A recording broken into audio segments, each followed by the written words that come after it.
As we continue on in our series in the book of Colossians that we've entitled Greater Than. Because as we're going through this, we're seeing that Jesus is greater than so many of the things of this world that maybe we would put our hope or our trust in. And I hope that today, as you come in here, this is going to be an encouragement to you. As I was preparing for this week, I thought a lot about the things that we've been seeing on the news recently, the atrocities in the midst of war. The horrors that humans will do to one another.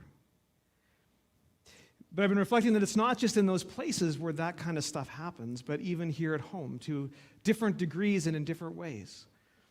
That even here we experience so much struggle and challenge and trials and even atrocities of what humans will do to one another in our everyday lives, whether in our workplaces, whether in our schools, whether in our homes, whether in our marriages. There are so many places right now, it feels like, as I talk to many of you and other people in our community, where people are struggling very deeply right now. And so, while we acknowledge that reality as being true, what I hope will be an encouragement to you today is that we are going to be looking at how Jesus is a better king. He is a better king who is king over all of the world. He is a better king because he's actually king over our lives instead of us being the king or ruler over our lives. And because of that, I think that can give us great reason to hope because he can do so much more than we could ever ask or imagine. And so that's where we're going today. I'm kind of spoiling the end for you a little bit. That's okay. That way, if you doze off at all, we're good, right? So anyways, I'm just kidding. You guys aren't going to doze off. I watch. If you did, I might call you out, and you wouldn't want that. So, no, I don't know what I'm saying now. Okay, so quick bit of context for us as we dive into today. Because when we're going to read the text we're reading, it doesn't actually call Jesus king. But what I want to point you back to is Colossians 1:13, when it talked about us being moved from the kingdom of darkness into the kingdom of the Son whom he loves. That is, God loves, God's Son. So we've been moved out of the kingdom of darkness, where the enemy reigns in the midst of our earth. And we've been transferred into this incredible kingdom of Jesus, which means, who is the king of that kingdom? Wow. Yes, Krista. You get the gold star with ribbons attached. Everyone else? Remedial school. Come on, people. Just said it. Anyways, okay. Yes, we're moved into the kingdom where Jesus is actually king. And it's a kingdom that's being moved in and through us even at this time as he's bringing it into the world, and it will be fully realized when he returns. But it is already here in part as he's transforming people in the way he does through his Holy Spirit. So let's talk about Jesus being the king, because this is a huge deal in this text we're going to read today. So we're going to be reading in Colossians chapter 1, verses 15 to 20. You can follow along either in your electronic or analog Bible or up here on the screen. All right. Starting in verse 15. The Son, Jesus, is the image of the invisible God, the firstborn over all creation. For in him all things were created, things in heaven and on earth, visible and invisible, whether thrones or powers or rulers or authorities, all things have been created through him and for him.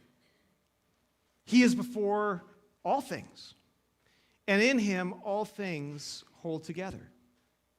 And he is the head of the body, the church. He is the beginning and the firstborn from among the dead, so that in everything he might have the supremacy. For God was pleased to have all his fullness dwell in him, and through him to reconcile to himself all things, whether things on earth or things in heaven, by making peace through his blood shed on the cross. All right, so first off, Jesus is king of creation. He is the king of all of creation. And he's king on the basis, first of all, that he is the one who is in the image of God. We're told that God was pleased to have all his fullness dwell in him. He is the image of the invisible God. Now, as we think about the image of God phrase, who else was created in the image of God? Us.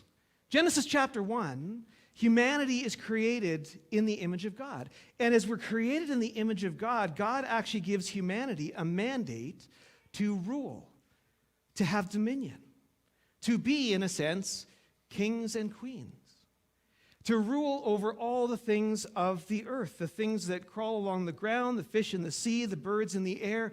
We were supposed to have dominion and over all those things, rule over them, and go out into the world, multiply and subdue it. That was our mandate as humanity.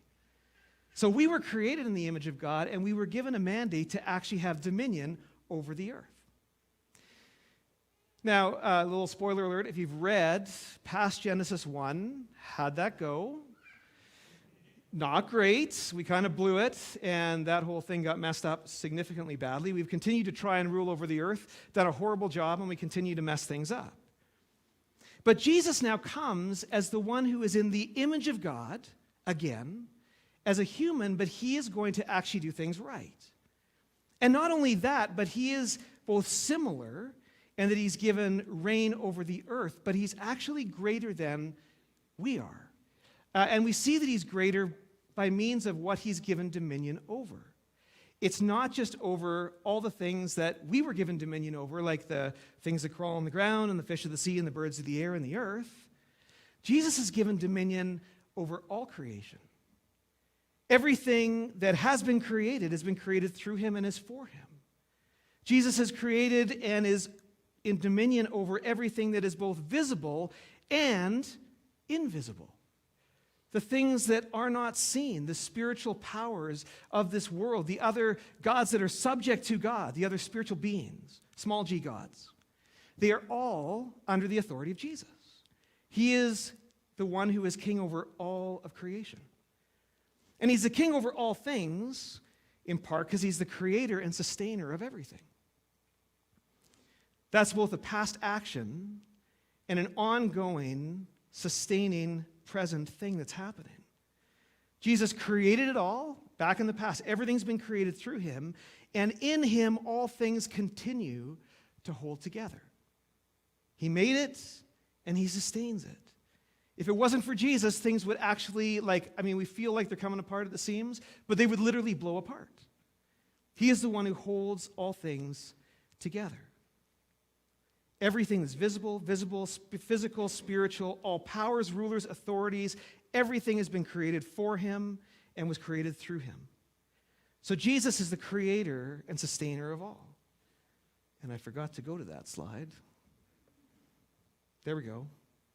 Through him, whom all was created. There you go, and is sustained. Now that means something for us, though. The fact that he is the one who created it, he sustains it, that he is the king over everything, that means that everything actually belongs to Jesus. Everything. He's the creator, the sustainer, and he is the owner of all things. My life, my marriage, my family, my work, my home, my stuff, my neighborhood, our city, our nation, our environment, our financial system, our leaders, everything is his. I'm under the illusion a lot of times that it actually belongs to me, right? The stuff that I have, my kids, my wife, not that she belongs to me in the Old Testament kind of sense of the word, but you know what I'm saying, right? Like, this is my wife, right? But all those things actually belong to Jesus. Everything belongs to him and was actually created for him. It's kind of crazy, actually, for us to try and chase after things so much to accumulate more and more and more and more. Because ultimately, it all belongs to Jesus anyway.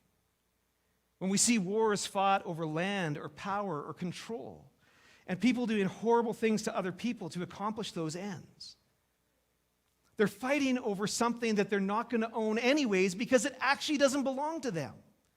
It belongs to Jesus.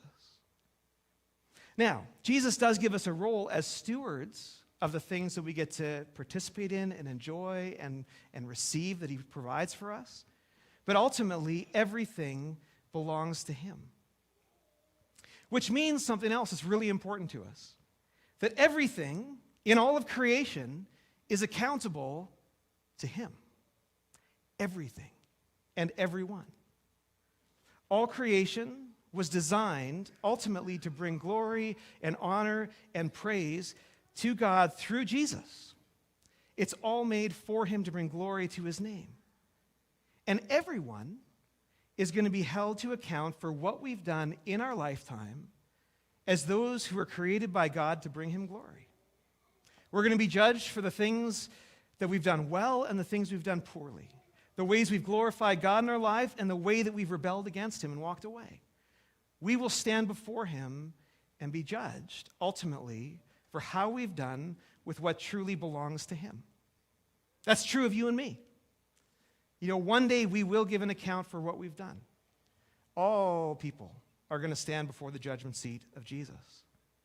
It's true for all nations and all leaders. They will one day stand before the judgment seat of Jesus. And isn't that a good news piece of the story? I mean, there's sort of a terrifying part of that story too. When you think about maybe, I don't know, if you do an inventory on your life. If I do an inventory on my life, it's a little scary to think about standing before the judgment seat of Jesus, who's perfect, looking at my life.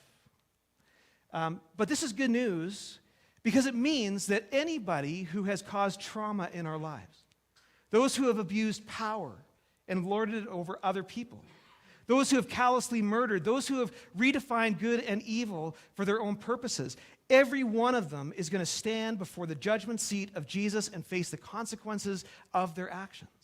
Everyone. No exception.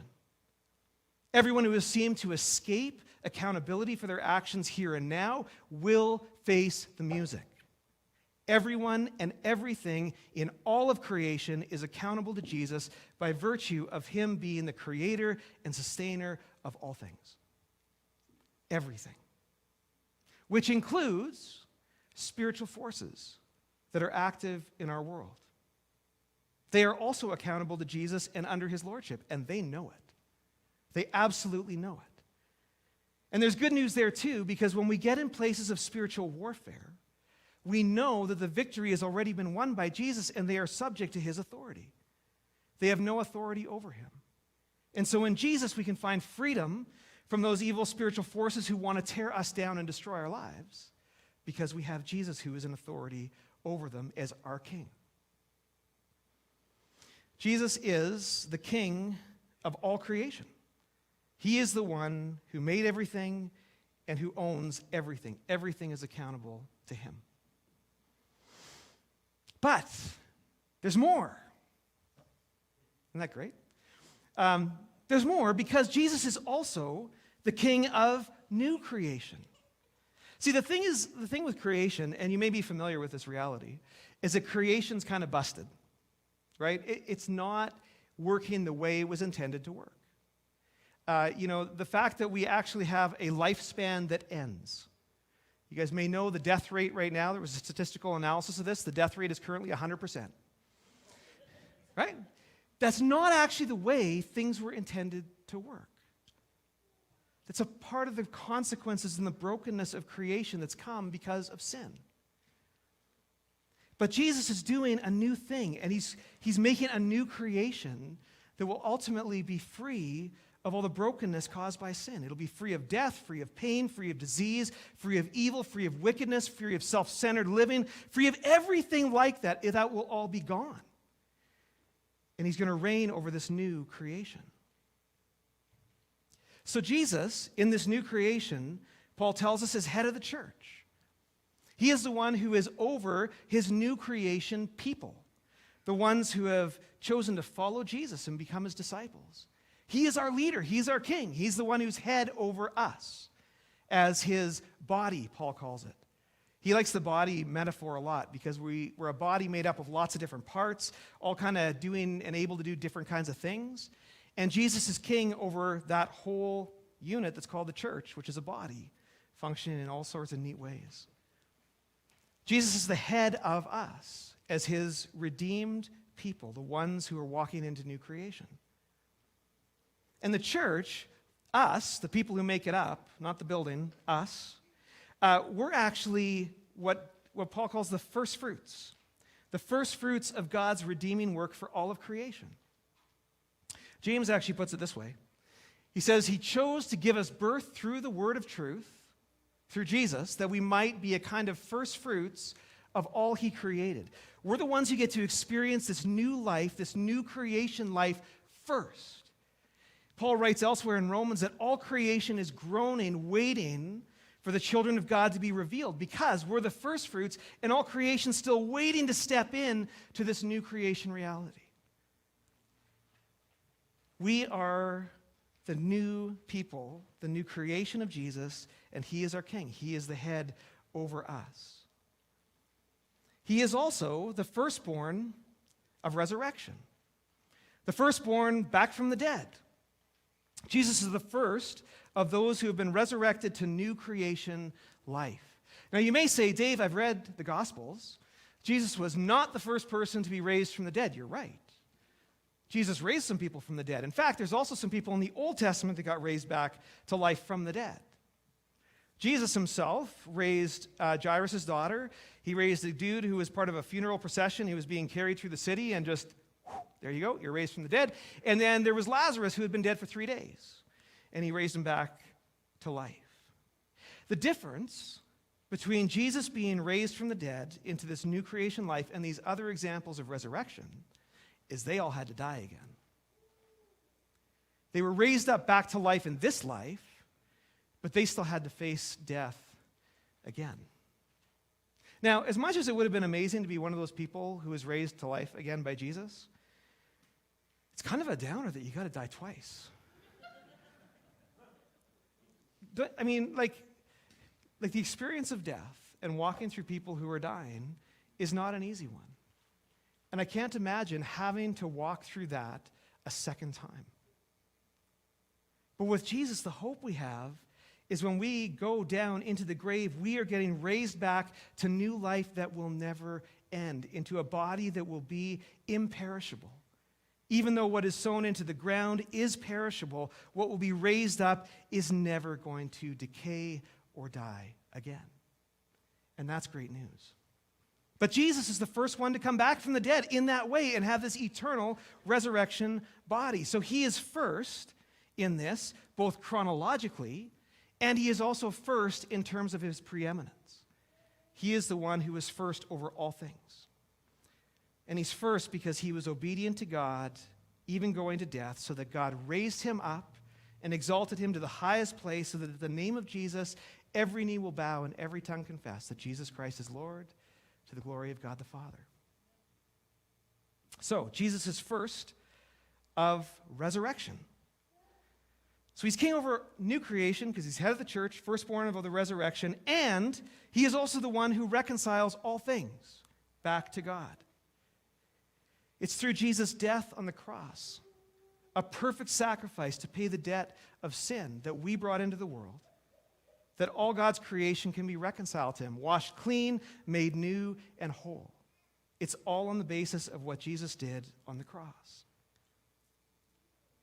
So think about this for a second. Not only was Jesus the one who created all things and owns all things, he had to watch us take what was beautiful and perfect and good and wreck it. And then he came and said, I'm going to take the hit for you. I know you guys are the ones who are responsible. You guys are the ones who should pay the price for the wickedness of your actions and for all that you've done to get in the way of my good creation and destroy it. But I'm coming because I love you and I will take the hit for you.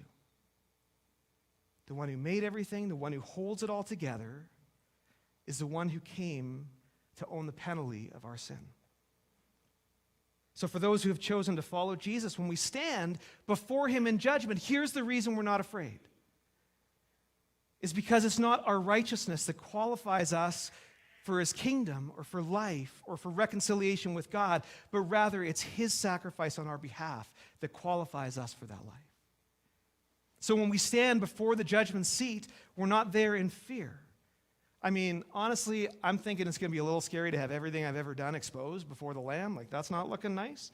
In high definition, like 4K, whatever, like, yikes. But we know that his blood has covered all of it. He's the reconciler, the one through whom God brings reconciliation of his creation. So that has implications for us, right?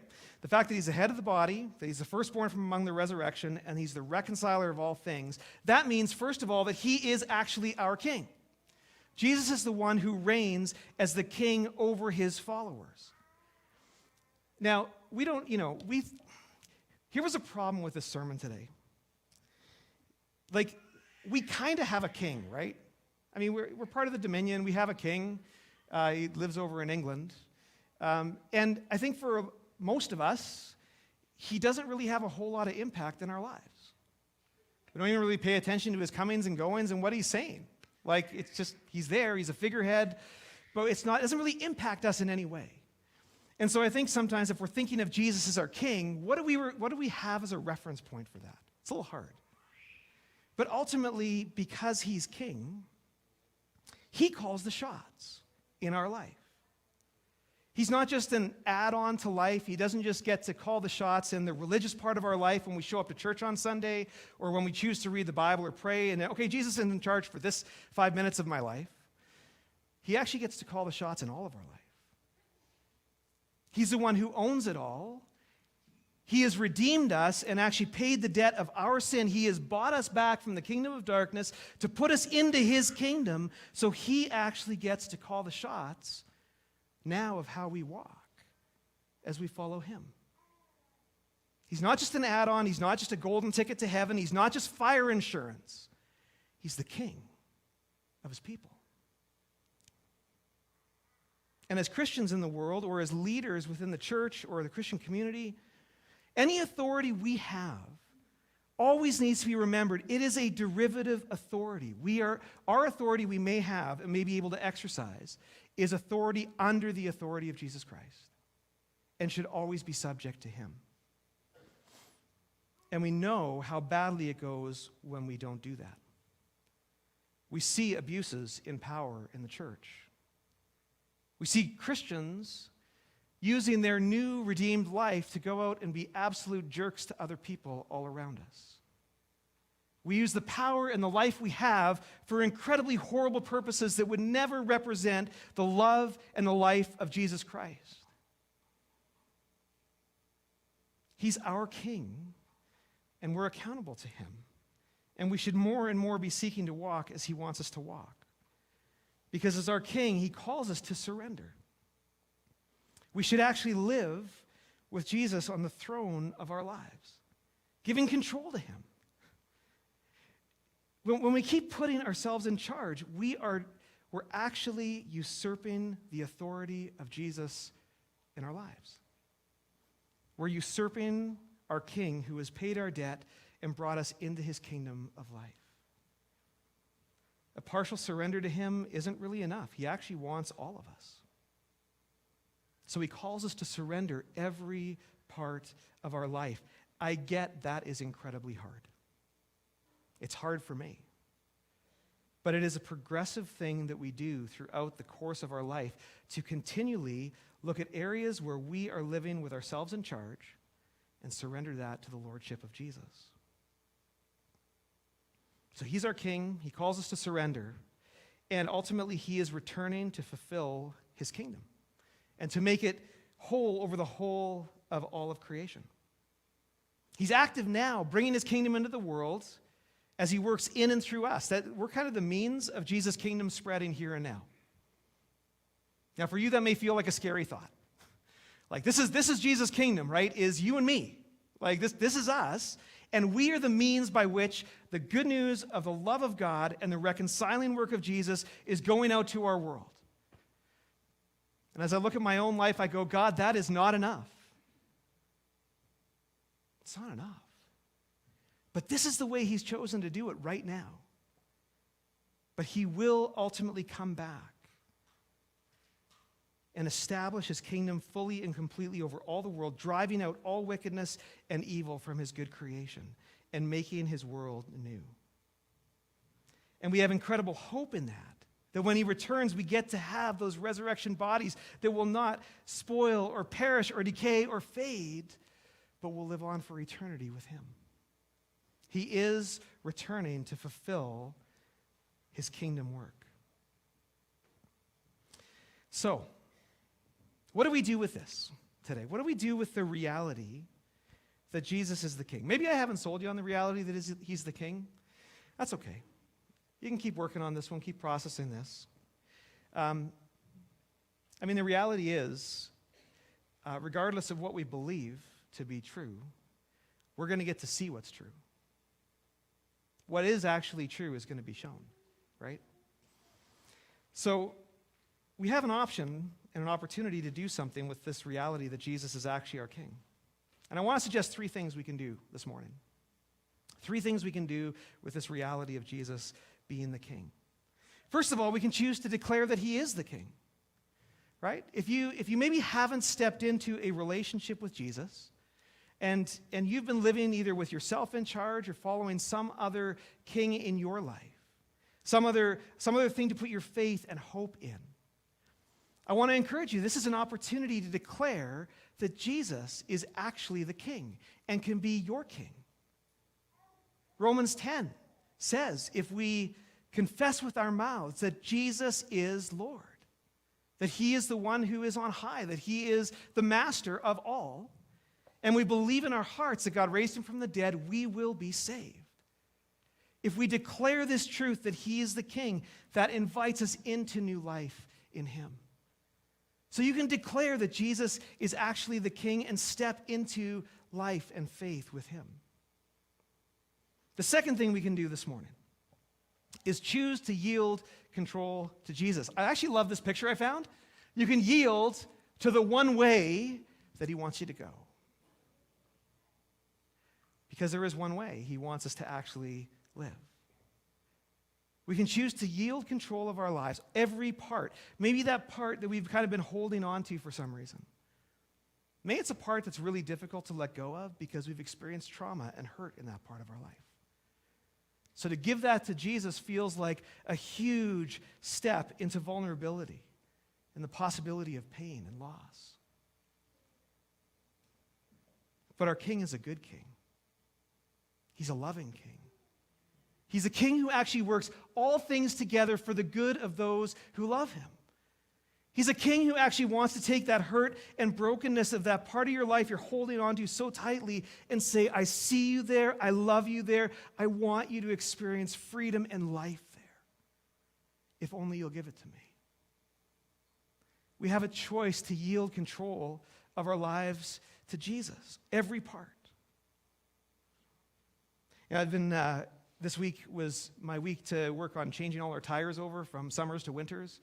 So I've been doing that in my garage. And as I was doing that, it's kind of like this illustration of a wheel, where in the wheel you have the center part, the hub, and then you have these spokes that kind of come off the hub. And a lot of times I think we look at our life and we kind of put our God part of our life, the religious part of our life, the Jesus part of our life, as one of the spokes on our wheel of life. Along with maybe our marriage, our kids, our schooling, our work, our finances, our leisure, our purpose, whatever. It's one of many things that are a part of our life, and I am at the hub. I'm in the center of the whole thing with all these different parts of my life that all kind of flow around me. The picture for me is that Jesus wants to move away from being one of the spokes to being the hub. Because when he's at the center, he influences every other part of life.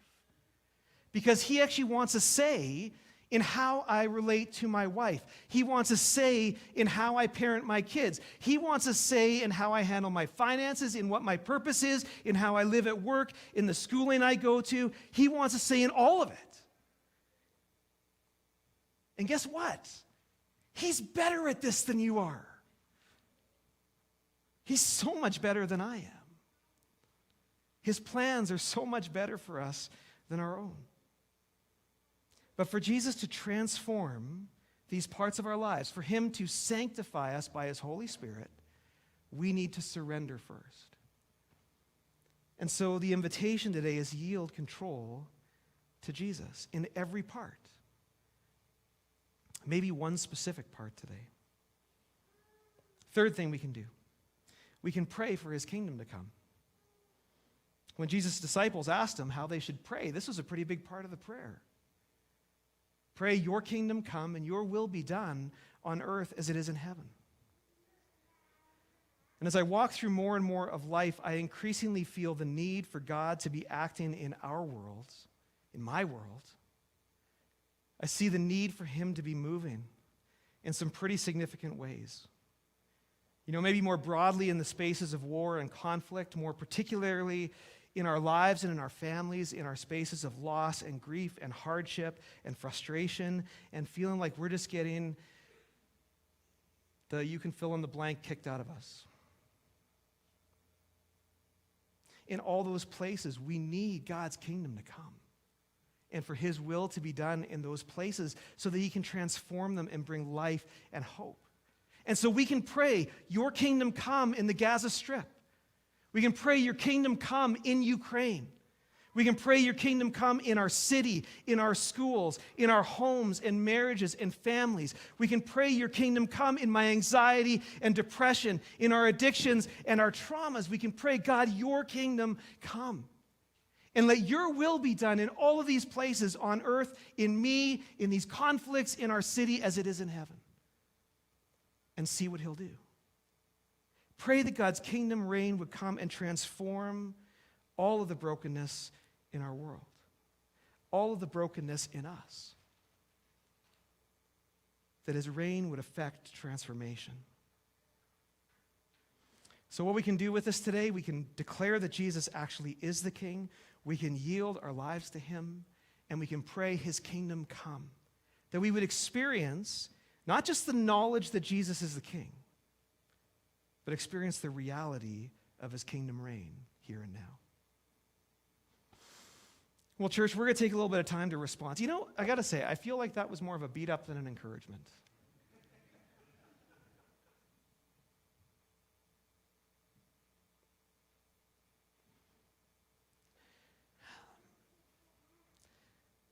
The thing is, do you know how much the king loves you?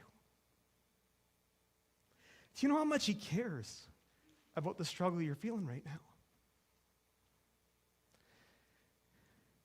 Do you know how much he cares for the people who are being slaughtered on the other side of our planet right now? Do you know the tears he sheds when we experience life that is less than what he wants for us? I'm not saying this to beat you up. I'm saying this because there's so much more. When we experience Jesus as our king, there's such an opportunity to step into life. And so I hope you're encouraged to know that our king is good. He sees you, and he wants to bring change for you. He hasn't left you abandoned in the places where you maybe feel lost. He's right there with you, ready and able to change what's there. Okay. We're going to move to a time of response, church. And I wanted to just give you kind of the options that we have during our time of response today. As we always do each week, we gather around the Lord's table.